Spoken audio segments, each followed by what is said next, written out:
नमस्कार दोस्तों, हमारे संजीत फनी किंग चैनल में आपका स्वागत है। मैं आज एक बहुत ही मजेदार कहानी सुनाने जा रहा हूं। अगर आपको कहानी अच्छी लगी हो तो चैनल को सब्सक्राइब करें और बेल आइकन को दबाना ना भूलें। धन्यवाद। एक गांव में पुट्ठा नाम का एक भुलक्कड़ इंसान रहता था। पुट्ठा को एक अजीब बीमारी थी। वो अचानक से सब कुछ भूल जाता था। एक दिन की बात है, पुट्ठा गहरी नींद में सो रहा था। अरे अब उठोगे भी? कब तक खर्राटे लेकर सोते रहोगे? दोपहर के 11 बज रहे हैं, मगर तुम्हारी कुंभकर्ण वाली नींद खुलने का नाम ही नहीं ले रही। शर्मीली के चीखने पर अचानक पुट्ठा की आंख खुल गई और वो शर्मीली को क्रोध भरी नजरों से देखने लगा। मुझे इतने गुस्से में क्यों देख रहे हो? मैंने ऐसा क्या कर दिया? सिर्फ तुम्हें सोते से उठाया ही तो है। अचानक पुट्ठा ने शर्मीली का गला पकड़ लिया। ओए, ओए कौन है तू? है? और मेरे घर में कैसे घुसा है? ये क्या बकवास कर रहे हो तुम? मैं तुम्हारी पत्नी हूँ शर्मीली, छोड़ो मुझे।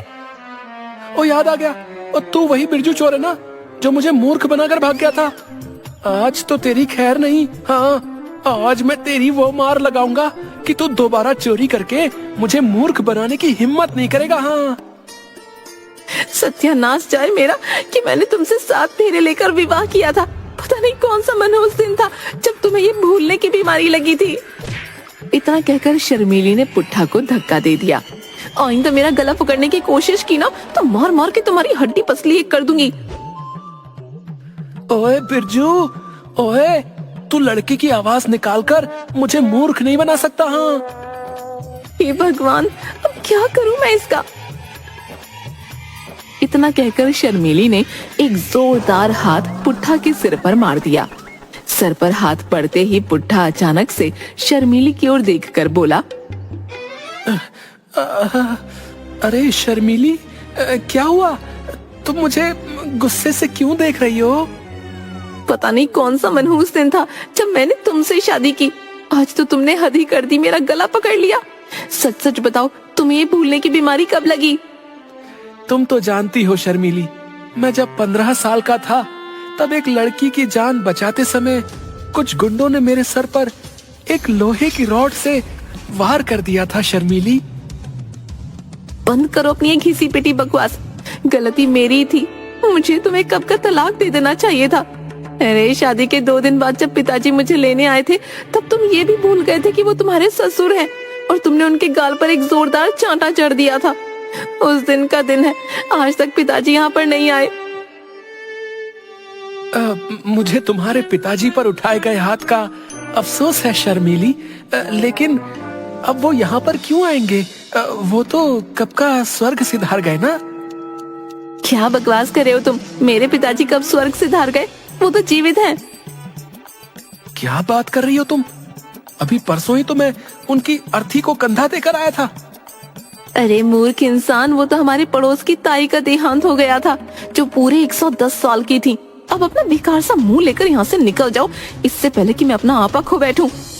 पुट्ठा खामोशी से घर के बाहर निकल गया।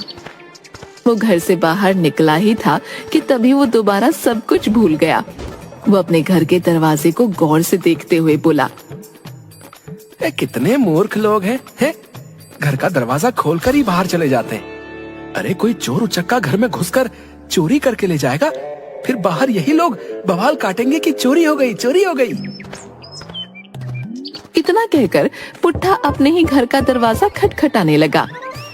अरे घर में कोई है क्या? है? पुट्ठा की आवाज सुनकर शर्मीली अपने आप से बोली, अरे इन्हें क्या हो गया? अभी कुछ सेकंड पहले ही तो बाहर गए थे, कहीं ये फिर से कुछ भूल तो नहीं गए? शर्मीली दौड़ती हुई बाहर आ गई और पुट्ठा को क्रोध भरी नजरों से देखने लगी। माफ कीजिएगा बहन जी। बहन जी? ये क्या कह रहे हो तुम? अरे आपको बहन जी नहीं कहूँ तो और क्या कहूँ? मैं तो सिर्फ आपको ये बताने के लिए आया था कि आपके घर का दरवाजा खुला हुआ था। मुझे लगा शायद घर में कोई मौजूद नहीं है। इतना कहकर पुट्ठा वहाँ से चला गया और शर्मीली अपने दोनों हाथों से अपना सर पीटने लगी। पुट्ठा सीधा बाजार गया। अचानक पुट्ठा की नजर गांव के मुखिया और जग्गी पर पड़ी। पुट्ठा सीधा गांव के मुखिया के पास चला गया। क्या हाल है मुखिया जी? मुझे आपसे जरूरी बात करनी है। अरे लगता है इस भुक्कड़ की याददाश्त इस समय सही है, इसीलिए मुखिया कहकर संबोधित कर रहा है। क्या बात है पुट्ठा, आज तू बड़ा चिंता में नजर आ रहा है। बात ये है मुखिया जी, आप तो जानते हैं कि जब से मुझे बिरजू चोर ने मूर्ख बनाया ना, तब से मेरी जिंदगी खराब हो गई है। अरे पुट्ठा, तू ये बात कब समझेगा कि बिरजू ने तुझे मूर्ख नहीं बनाया, बल्कि तेरी भूलने की आदत ने तेरी जिंदगी को हराम कर रखा है रे। अरे बेचारा बिरजू चोर तो पर्स लेकर भाग रहा था, तुझे क्या जरूरत थी है बिरजू चोर का पीछा करने की। ऊपर से जब पुलिस वाले ने तुझे पकड़कर बिरजू चोर का पता पूछा तो तू भूल गया और तूने पुलिस वाले के ही गाल पर यह जोर से चाटा जड़ दिया रे। तभी मुखिया के बगल में खड़ा हुआ जग्गी मुखिया के कान में धीमे से बोला, मुखिया जी, पुट्ठा को समझाने मत बैठिए, कहीं ये फिर से भूल गया तो हम दोनों के लेने के देने पड़ जाएंगे। आप तो जानते हैं ना, पुट्ठा का गुस्सा, उसके गुस्से के आगे कोई नहीं टिक पाता मुखिया जी। तुम सही कह रहे हो जग्गी। इतना बोलकर मुखिया पुट्ठा से बोला, अच्छा मैं चलता हूँ हैं। इतना कहकर मुखिया ने प्यार से पुट्ठा का सर सहला दिया और मुखिया यही भूल कर बैठा। पुट्ठा दोबारा सब कुछ भूल गया। पुट्ठा मुखिया और जग्गी को गौर से देखने लगा। क्या हुआ पुट्ठा, तुम मुझे इतनी गौर से क्यों देख रहे हो? अचानक पुट्ठा ने एक जोरदार चांटा मुखिया के गाल पर जड़ दिया। मुझे मूर्ख समझाया क्या तूने? बिरजू, तुझे क्या लगा तू मेरी आंखों के सामने से दोबारा बचकर भाग जाएगा? आज तो तेरी खैर नहीं रे, मैं तुझे घसीटता हुआ पुलिस थाने में ले जाऊंगा। हाँ। अरे मुखिया जी, ये क्या किया आपने? एक तो इस भुलक्कड़ की याददाश्त कब चली जाती है कुछ भी पता नहीं रहता, ऊपर से आपने इसके सर पर हाथ फेर दिया। अरे अरे अरे, ये तो इसका छोटा मगज है, अब तो आपको ईश्वर ही बचा सकता है। तभी पुट्ठा जग्गी की ओर देखकर बोला, थानेदार साहब, यही है वो बिरजू चोर जो पर्स चुरा कर भाग रहा था, इसे गिरफ्तार कर लीजिए। अबे भुलक्कड़ आदमी, मेरी समझ में ये नहीं आता कि तू इस गांव में पैदा ही क्यों हुआ रे। अबे जिस बिरजू चोर की तू चोरी की बात कर रहा है ना, उस घटना को तो 1 साल हो गया है, लेकिन तू सब कुछ भूल जाता है, बस यही बात नहीं भूलता। कभी कभी तो मुझे लगता है कि तू बस नौटंकी करता है। क्या बकवास कर रहे हो तुम, हैं? क्या तुम थानेदार नहीं हो? अरे नहीं रे, मैं थानेदार नहीं हूं। तो फिर मुझे थाने तक ले चलो, बता रहा हूं, नहीं तो मैं तुम्हारा भी ना मार मार कर ना बुरा हाल कर दूंगा, बता रहा हूं। अरे ठीक है महाराज, ठीक है, चलिए मेरे साथ, मैं आपको थाने तक छोड़ आता हूँ, चलिए। जग्गी की बात पर मुखिया जग्गी से बोला, अबे मूर्ख आदमी, हाँ? ये क्या कर रहा है तू? मुझे बचाने के बजाय तू उसे थाने का पता बता रहा है। मुखिया जी, आपकी भलाई के लिए कर रहा हूँ। इस भुलक्कड़ की याददाश्त कभी कभी तो 2 मिनट में वापस आ जाती है और कभी कभी 2 दिन तक वापस नहीं आती। हो सकता है पुलिस वाले आपको इससे छुड़ा ले। मुखिया वहाँ से भागने ही वाला था कि तभी पुट्ठा ने मुखिया को दबोच लिया। भागता कहाँ है बिरजू? आज तो मैं तुझे स्वयं सलाखों के अंदर बंद कर दूंगा। चलो शर्मीली। शर्मीली? कौन शर्मीली बे? अरे तुम्हारा नाम शर्मीली, मैं तुमसे बात कर रहा हूँ, क्या तुम शर्मीली नहीं हो? लगता है आज इसका दिमाग पूरी तरह से खराब हो चुका है, इसे पुरुष और स्त्री में अंतर ही नजर नहीं आ रहा है। इसे थाने ले जाने में ही भलाई है। जग्गी पुट्ठा की ओर देखकर बोला, श्रीमान पुट्ठा जी, चलिए मैं आपको थाने ले चलता हूँ।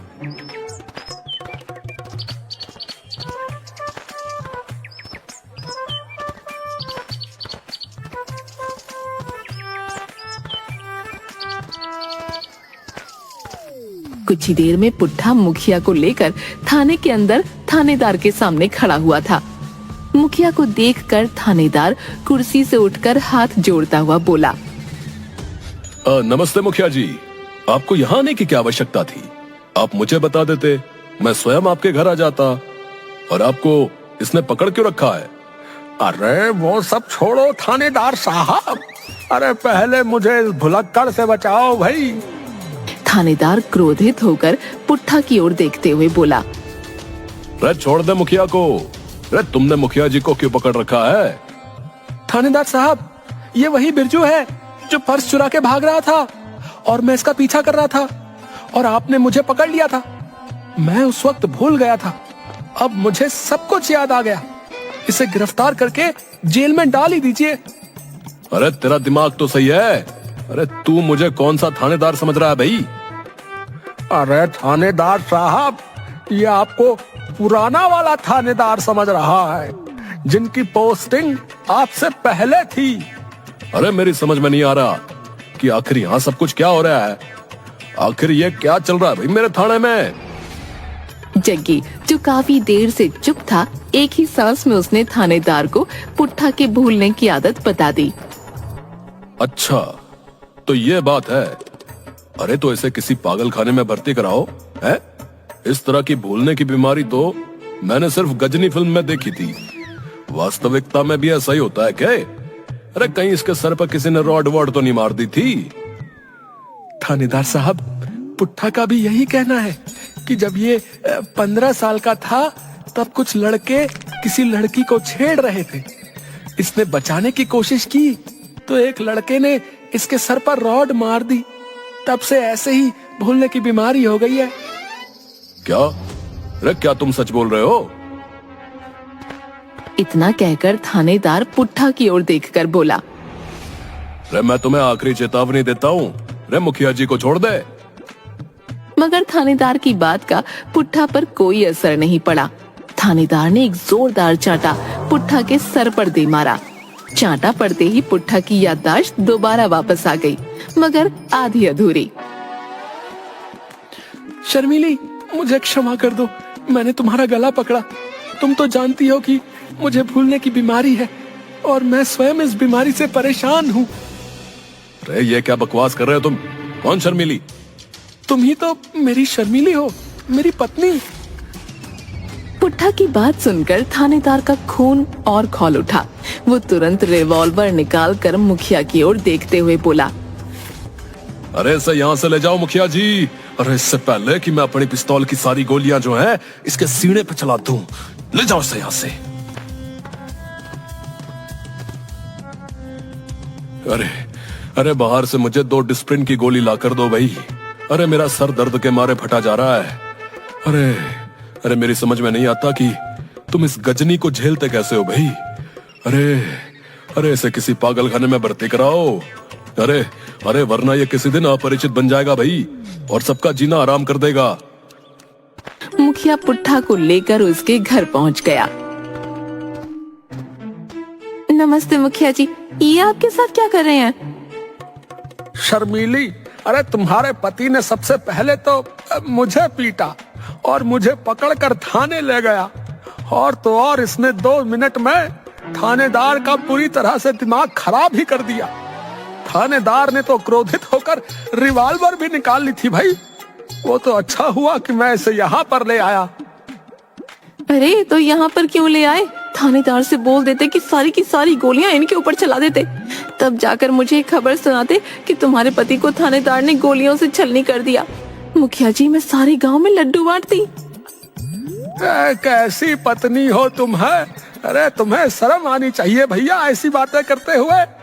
अरे पुट्ठा जैसा भी है तुम्हारा पति है, सुहाग है तुम्हारा, और तुम अपने पति के बारे में ऐसी उल्टी सीधी बातें कर रही हो, बताओ। मुखिया ने इतना कहा ही था कि तभी पुट्ठा ने एक जोरदार चांटा मुखिया के गाल पर जड़ दिया। तुम्हें शर्म नहीं आती अपनी पत्नी से इतने बुरे अंदाज में बात करते हुए? ये क्या बकवास कर रहे हो तुम पुट्ठा? अरे ये तुम्हारी पत्नी है भैया, मेरी नहीं। पुट्ठा ने दोबारा मुखिया के गाल पर चांटा जड़ दिया। मूर्ख आदमी, तुझे अपनी जुबान से ये अल्फाज कहते हुए जरा भी शर्म नहीं आई? अरे मैं तो एक सन्यासी हूँ, एक साधु हूँ। मैं आजीवन अविवाहित रहने का प्रण ले चुका हूँ, और तू अपनी पत्नी को मेरी पत्नी बता रहा है, निर्लज्ज।